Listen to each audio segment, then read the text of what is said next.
نکاح مسجد میں ہونا چاہیے. یہ بات جو ہے شروع میں تو لوگوں کو عجیب سی لگی، لیکن جو دلائل میں نے دیے وہ اتنے کنونسنگ تھے کہ الحمدللہ اس کو تو لوگوں نے بہت جلد قبول کر لیا. ہمارے لیے سب سے بڑی دلیل کیا ہے کہ حضور کا قولی حکم ہے اعلنوا ھذا النکاح واجعلوہ فی المساجد، نکاح کا اعلان عام کیا کرو اور مسجدوں میں منعقد کیا کرو. یہ جامع ترمذی شریف کی روایت ہے. اگرچہ ٹھیک ہے، علماء کا کہنا یہ ہے کہ یہاں جو وجعلوہ جو فعل امر ہے یہ وجوب کے لیے نہیں ہے، استحباب کے لیے ہے، لازم نہیں ہے. امر دونوں طرح کا ہوتا ہے، مستحب ہے، بہتر ہے. تو سوال یہ کہ بہتر کو کیوں چھوڑے؟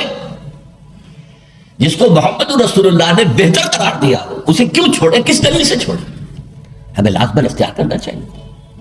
پھر میں نے عرض کیا حضور کی بیٹیوں کے نکاح مسجد میں ہوئے تو ہمارے ہاں کون ہے وہ چودھری اور وہ سرمایہ دار جو سمجھے کہ میری بیٹی کی تو توہین ہو جائے گی اس کا نکاح مسجد میں ہو؟ اس طرح باتیں سمجھانے کے لیے ہوتی.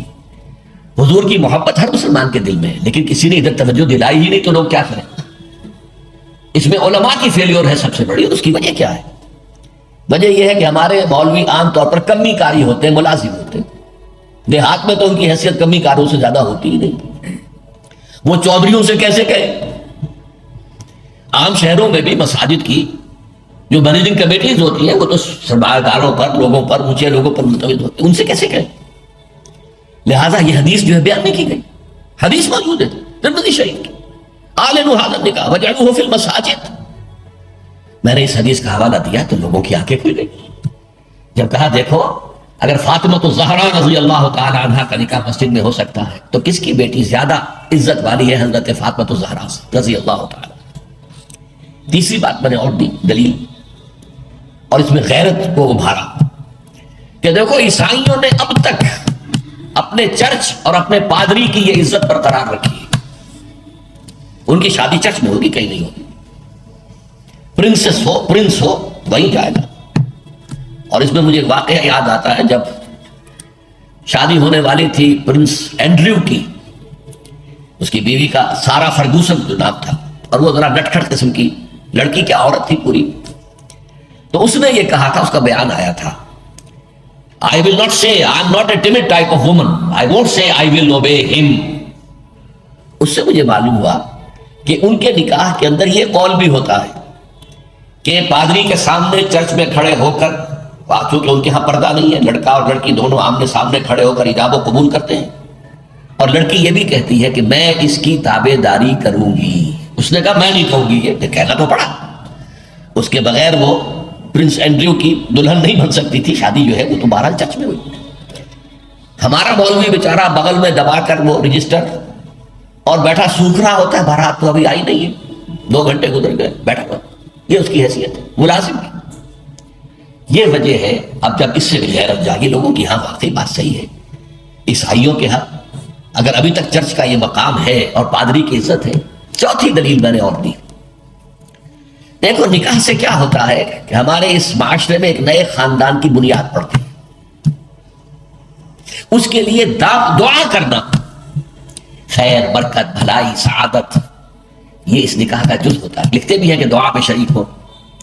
اب ظاہر بات ہے کہ دعا کا ماحول آپ نے باہر جو ہے بڑے قالین بچھا لیے قیمتی، اور ان پر قیمتی صوفے رکھ لیے اور بڑے سنہری قسم کے شامیانے لگا لیے، لیکن وہاں پر ماحول کیا ہوتا ہے؟ سگریٹیں پی رہے ہیں، دھواں سگریٹوں کا، قہقہے لگ رہے ہیں، غیبتیں ہو رہی ہیں، اور یہ کہ کوئی بھاڑ آ گئے ہیں، فوش گوئی کر رہے ہیں. اس حال میں کوئی شخص جو ہے کونے میں بیٹھے ہوا مولوی صاحب جو من من من من من کر کے وہ کچھ پڑھتے ہیں اور کہتے ہیں دعا کر لو. اب دعا کیا خاک کر لو؟ دعا کے لیے ماحول ہوتا ہے، دل کی آمادگی ہوتی ہے، ذہنی اور نفسیاتی تیاری ہوتی ہے، تب دعا ہوتی ہے. یہ ماحول ہمارا، اس میں ہم نماز کے لیے جمع ہوئے ہیں، جمعے کے لیے جمع ہوئے ہیں، مسجد ہے، پاک ماحول ہے، لوگ اپنی اپنی حد تک اچھے کپڑے پہن کے آئے ہیں اور اس کے اندر عطر بھی لگایا ہے. حضور کی سنتیں ہیں یہ. اس طرح جمعے کی تیاری کیا کرو. اس ماحول کے اندر کوئی دھواں نہیں ہے سگریٹ کا، کوئی قہقہے نہیں ہے، کوئی غیبتیں نہیں ہو رہی ہیں، کوئی بکواس نہیں ہو رہی ہے. یہاں دعا کا ماحول ہے. تو یہ 4 دلیلیں ایسی تھیں کہ جو قاطع تھیں اور ہیں الحمدللہ۔ تو پہلی بات، مسجد کے اندر نکاح کی محفل منعقد کی جائے، اس کے لیے میں سمجھتا ہوں کہ ذرا سی تعلیم اور تلقین اگر ہو جائے، اور اگر حکومت کی سطح پر یہ کام ہو، ابھی تک تو یہ میں انفرادی طور پر ہو چکے ہیں، اب اس کو 30 برس میں نے جدوجہد کی ہے، ہماری تحریک کے تحت ہوئی ہے، اگر کہیں یہ سرکاری سطح پر، حکومت کی سطح پر ہو جائے تو یقیناً یہ ہے، میں کہتا رہا ہوں کہ بھئی برادریوں کے سطح پر فیصلہ کرو چلو، لیکن سرکاری سطح پر ہو جائے تو کیا کہیں۔